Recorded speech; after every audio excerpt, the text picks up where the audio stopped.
Hello. I thought today it would be fun to read some of A Thousand Nights and One Night.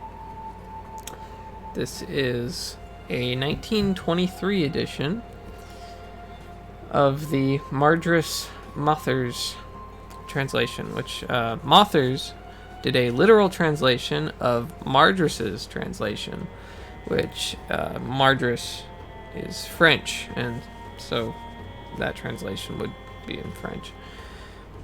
And it's considered to be one of the best translations that exist. And there's a whole story about how I ended up buying this.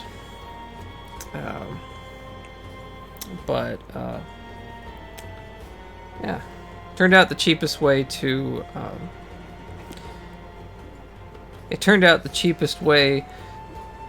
get a complete set was to buy a 1923 edition, which is really nice. I like it a lot.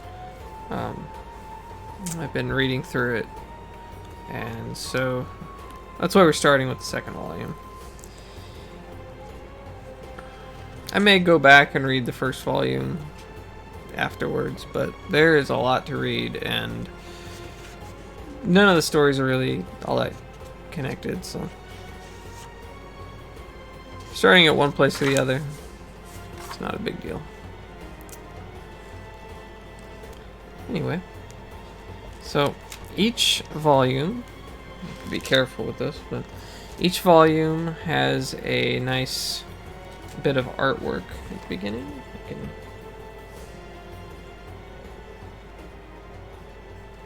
It can come into focus.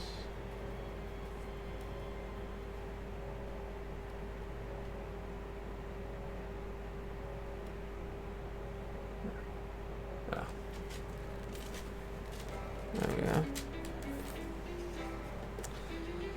So, yeah. Come.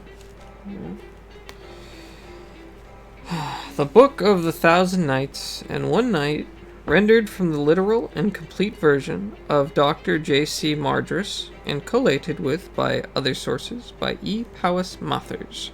The second volume, privately printed for subscribers of the Casanova Society, London, 1923. This edition of the Thousand Nights and One Night is limited to 750 sets of 16 volumes on antique paper, each set numbered 1 to 750. Volume 1 is the one that is marked. I forget what number I have. Alright, so the first tale is The Tale of the Hunchback, with the tailor, the Christian broker, the steward, and the Jewish doctor, what followed after, and the tales which each of them told. Then Scheherazade said to King Shahryar, "It is related, O auspicious king, that there was once long ago, in a city of China, a prosperous and merry-minded tailor. He was fond of pleasure, and it was his custom from time to time to go out with his wife for a walk through the streets and gardens to look at the life of the city.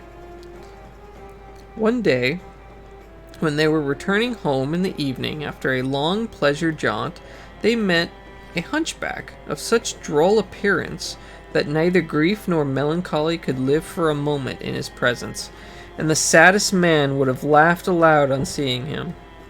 The tailor and his wife were so greatly amused by the little fellow's sallies that they asked him to come back home with them and spend the night as their guest. The hunchback accepted, and when they had all arrived at the shop, the tailor hurried out to the market and managed to buy, before it closed, some fried fish, bread, limes, and a great cake of white sesame sweetmeat for dessert. When he had brought these back and set them before the hunchback, all three sat down to eat.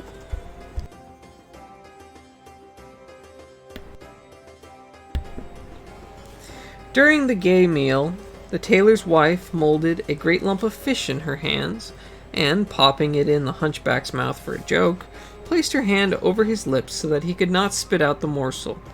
Then she cried, "By Allah, you must take it down in a single mouthful, or I will not let go."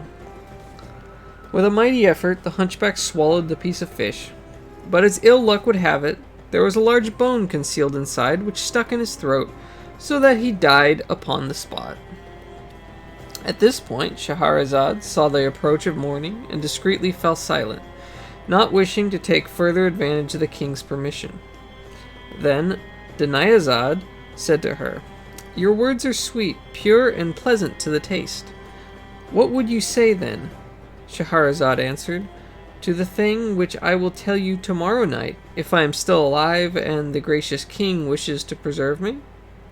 The king said in his soul, "By Allah, I will not kill her until I've heard the rest of this truly marvelous tale." Then he took her up in his arms, and they lay together lovingly all night. In the morning, the king went down to the Hall of Justice, and the diwan was filled with people. He sat in judgment, giving power and taking it away, guiding the people and making an end of cases which they had brought before him, until the fall of day. When the diwan rose, he went back to his apartments, where he found Shahrazad. And when the 25th night had come, Dinayazad said to Shahrazad, "Sister, I pray you finish your tale of the hunchback with the tailor and his wife." Shahrazad answered, "I will finish it with all my heart and the best will in the world, but only if this courteous monarch gives me leave." "You may continue," said the king hastily. And Shahrazad said, "It is related, O auspicious king, that when the tailor saw the hunchback die before his eyes, he cried, 'There is no power nor might save in Allah. O cursed fate, that this poor man should have died thus under our hands.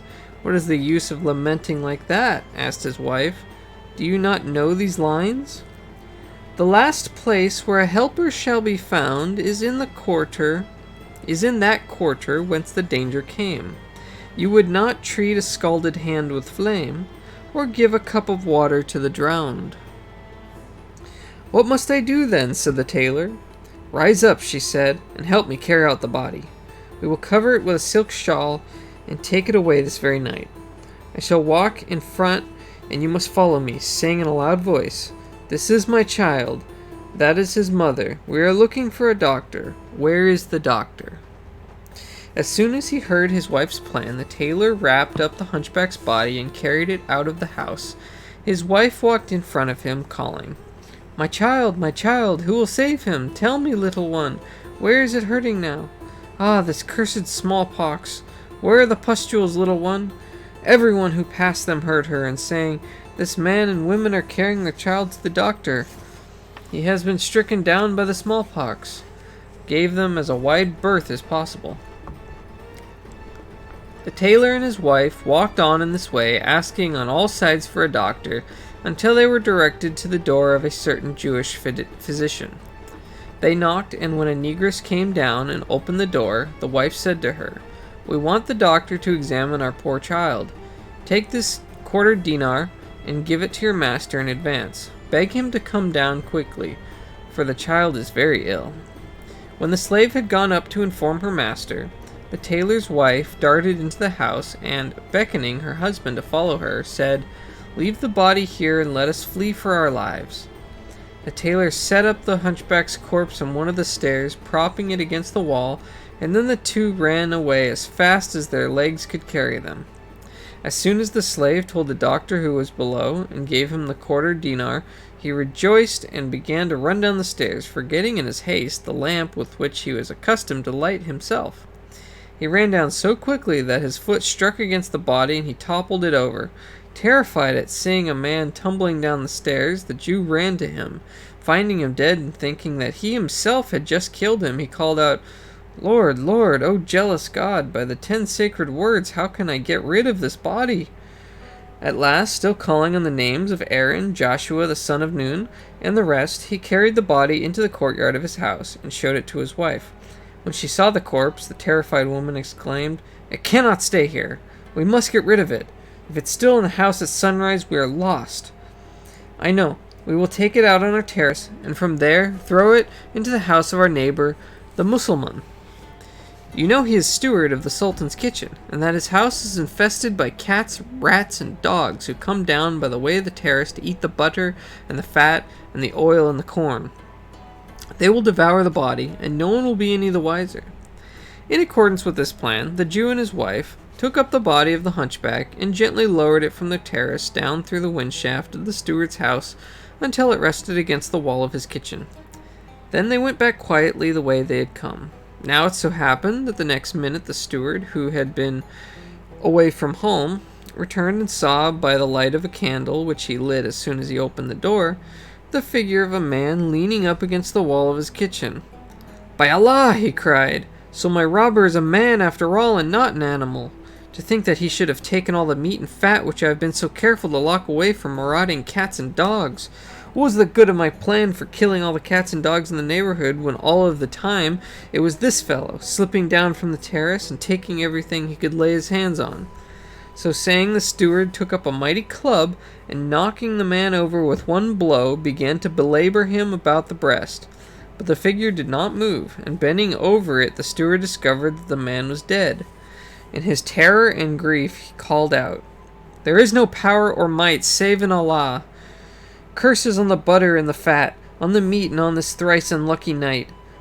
Ruin seize this corpse. Was it not enough for you to be a hunchback? Why have you got to be a thief as well, and steal my meat and fat? Merciful God, hide me beneath thy veil." Then, seeing that the night was far advanced, and the steward took up the hunchback on his shoulders, and leaving the house, walked with him as far as the outskirts of the market. There he placed the body upright in the angle of a shop at the corner of a side street, and went his way. Soon after, a Christian passed that way, a broker, who, being drunk, was going to bathe at the hammam. The wine had given birth to curious fancies in his head, so that when he went along murmuring, "Christ is coming, Christ is coming," and zigzagging from one side of the road to the other, when he came opposite the body, without noticing it, he stopped and turned around to make water. Seeing the figure close to him against the wall, he thought that it must be a robber, perhaps even that one who had stolen his turban earlier in the evening. With these thoughts buzzing in his head, the Christian leapt upon the hunchback and fetched him so heavy a blow across the neck that he fell to the ground. The drunkard then fell upon his adversary, calling loudly for the market guard, beating the figure below him with fists and trying to strangle him. When the market guard ran up and saw a Christian thus assaulting a Mussulman, he called out, "Leave go, and get up." The Christian got up, and the market guard, bending over the hunchback, discovered that he was dead. "Whoever saw the likes of this?" he cried. "A Christian daring to kill a believer." Thereupon he seized the broker, bound his hands behind his neck, and led him to the house of the wali.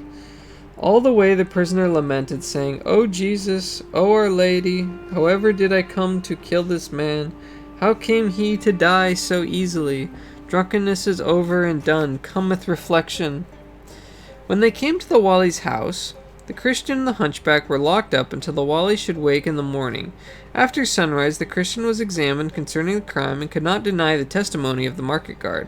There was no course open to the wali except to condemn the Christian to death. So he ordered the public executioner first to announce the broker's punishment throughout the city, and then to get the gallows ready. While the executioner was making a running noose in the rope and fitting it about the Christian's neck, the Sultan's steward suddenly burst through the crowd and, forcing a path for himself right to the foot of the gallows, cried, "Stop, stop! It was I who killed the man. Why did you kill him?" asked the wali. "I will tell you," answered the other. "Tonight when I returned to my house, I saw a man who had broken in by way of the terrace to steal my provisions. I beat him on the breast with a club, and he died. Then I carried the body on my shoulders and set it upright against the shop in the market, in such place. Ah me, unhappy! Not only have I killed a Mussulman, but I've only just escaped killing a Christian too. I am the one to be hanged." When the wali heard the steward's story, he let the Christian go, saying to the executioner, "Hang this man instead, for he is condemned out of his own mouth." The executioner fitted the same rope to the steward's neck, and leading him under the gallows, was about to hang him, when suddenly the Jewish doctor forced his way through the crowd, crying, "Wait, wait, it was I who killed the man. He came to consult me, and as I was running down the stairs in the dark, I tripped him, so that he fell to the bottom and died. It is not the steward that you ought to hang, but me."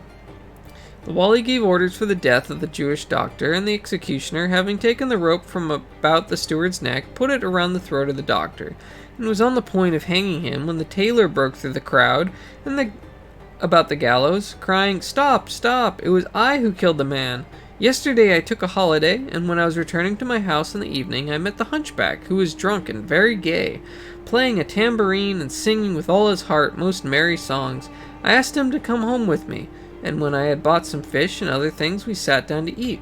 Then my wife, by way of a joke, molded a lump of fish and a lump of bread, and stuffed the handful into the hunchback's mouth.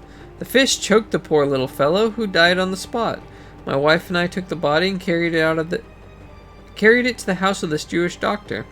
A negress opened the door to us, and I gave her a quarter of a dinar for her master, asking her to tell him that we had brought a patient to see him. She hurried away, and I set the hunchback upright against the wall of the staircase. Then we both made off as fast as we could. The doctor came running down the stairs to see his patient, knocked against the body which fell downstairs, and then thought that he had killed the man himself. Is that not true? Continued the tailor, turning to the doctor. That is the very truth, answered the Jew. Then you must release this man and hang me, said the tailor to the wali. And at this last turn of the business, the wali was more astonished than he had ever been in his life. The tale of this hunchback ought to be put in the annals and written in books, he said. Then he ordered the executioner to release the Jew and hang the tailor on his own confession. The hangman led the tailor under the gallows and put the rope around his neck, saying, "This is the last time. I will not change my prisoner again." With this he seized the rope. Now the hunchback, whom all this bother was about, was the Sultan's jester, and the king could not abide him out of his sight for an hour. The night before, the jester had got drunk, left the palace, and stayed out all night. When the Sultan asked for him in the morning, they said, "My lord, the wali informs us that the hunchback is dead, and that his murderer is about to be hanged." In fact, the wali had had the murderer placed below the gallows, and the executioner was about to hang him, when there came a second person, then a third, and finally a fourth, each saying, "It was I who killed the hunchback," and each telling the wali the circumstances of the murder. The Sultan called a chamberlain to him on hearing this, and bade him run with all speed to the wali, and order him to bring all those concerned in the death of the hunchback to the palace. The chamberlain set out at once, and arrived just in time to prevent the executioner from hanging the tailor. He told the wali how the matter had come to the Sultan's ears, and the latter at once presented himself before the king, followed by the tailor, the Jewish doctor, the Christian broker, and the steward, and with the body of the hunchback carried behind him. He kissed the earth between the king's hands, and told him the whole story with every detail from beginning to end. But as you have heard it twice, I shall not repeat it. By the end of it, the king was not only astonished, but burst into a heavy fit of laughter. He ordered the palace historian to write out the tale in letters of liquid gold, and then said to all that were before him, "Have you ever heard a tale equal to this one?" The Christian broker advanced, and kissed the earth between the king's hands, saying, "The ruler of the ages, and of all time, I know a tale much more astonishing than our adventure with this hunchback. If you allow me, I will tell it to you, for it is both more marvelous and more pleasant than the tale which you have just heard." "Certainly," said the king. "Let us hear it, that we may judge." So the Christian broker told the tale of the Christian broker. And that'll be for next time. Thank you for listening.